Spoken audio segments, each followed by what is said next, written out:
All right, let's jump right in. We're talking about the tech and finance world today, and things are, well, they're getting pretty turbulent. You see all these headlines about nonstop innovation, right? Well, underneath all that, there's a different story brewing. One with some really high stakes, a lot of hidden risk, and a much-needed reality check. So I want to start with a number. Just a number. 20 to 30,000. Now, what do you think that is? It's not a stock price. It's not some market index. Nope. It's a head count.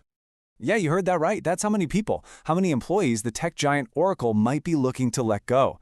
It's a huge, shocking number. But it makes you wonder, right? It brings up a way bigger question. So is this just about Oracle, one company making a really tough call, or is it a sign of something much, much bigger happening across the entire market? That's exactly what we're going to dig into. Okay, so let's really get into it, because if you look past those big corporate headlines, you'll see there are some serious risks bubbling up for everyday investors. The kind of risks you just don't see coming until it's way too late. And a lot of it boils down to one incredibly powerful and really dangerous tool. That tool? It's called leverage. You've probably heard of it. Financial expert Nitin Kamat is always warning about this. Think of it like this. You get to control a huge pile of assets with just a little bit of your own cash. Sounds great, right? It's a tempting way to build a fortune, but man, it is an even faster way to lose everything. And just look at how fast it can all fall apart. Let's say you put in, 10,000 rupees. You use 10 times leverage, so now you're playing with assets where the whole lack. All it takes is for the market to dip just 1.5% against you, just 1.5%, and boom, your entire 10,000, it's gone, completely wiped out. And this isn't just some textbook example. Kamat says this is real life. When you hear those terrible stories about people getting ruined, losing it all, he says you can almost always trace it back to this kind of high leverage trading, especially with something called options. And here's the kicker. This isn't just a few pros playing a risky game in a corner of the market. Oh no, the data is clear. The largest trading volumes in India right now are coming from these super high-risk options. It's turned into this huge system-wide risk that's just hiding in plain sight. So that brings us to the next big piece of this puzzle. What's fueling all this risky behavior? Well, it's this dangerous gap, a canyon really, between all the exciting hype and the cold, hard numbers. Let's take the AI revolution, for example. I mean, the hype is off the charts, right? You hear these bold statements, we are going to destroy in AI. It's all about dominating the future. But what's actually happening on the ground? Well, India's big AI mission got a ton of funding allocated to it. But guess what? They haven't even managed to spend half of it yet. And this just shows you that disconnect perfectly. A plan for 2,000 crores? That sounds amazing. But when only 800 crores actually gets out the door and put to work, well, that tells you there's a huge gap between the big dream and what's actually getting done. We see the exact same thing with electric vehicles. The story we hear is that it's this unstoppable takeover, right? That old-school car companies are desperate to get in on it. But the reality?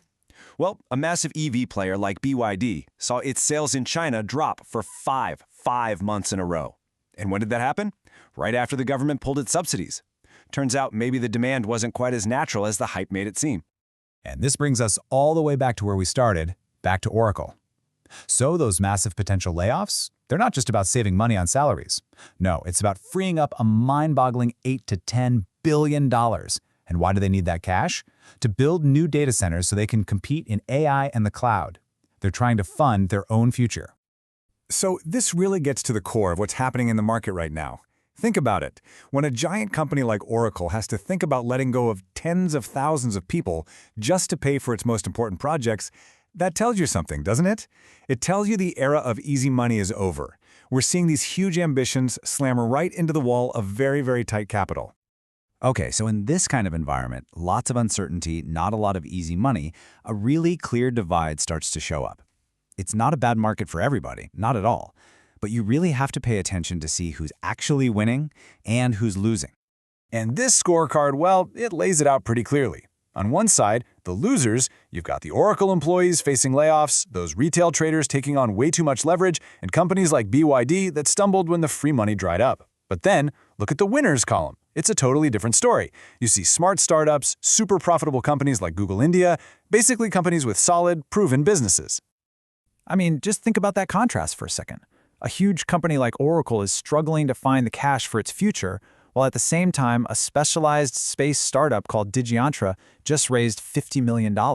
It just goes to show you the smart money is still out there. It's just getting, well, a lot pickier. It's not just chasing hype anymore, it's looking for specific sectors with real, solid business plans.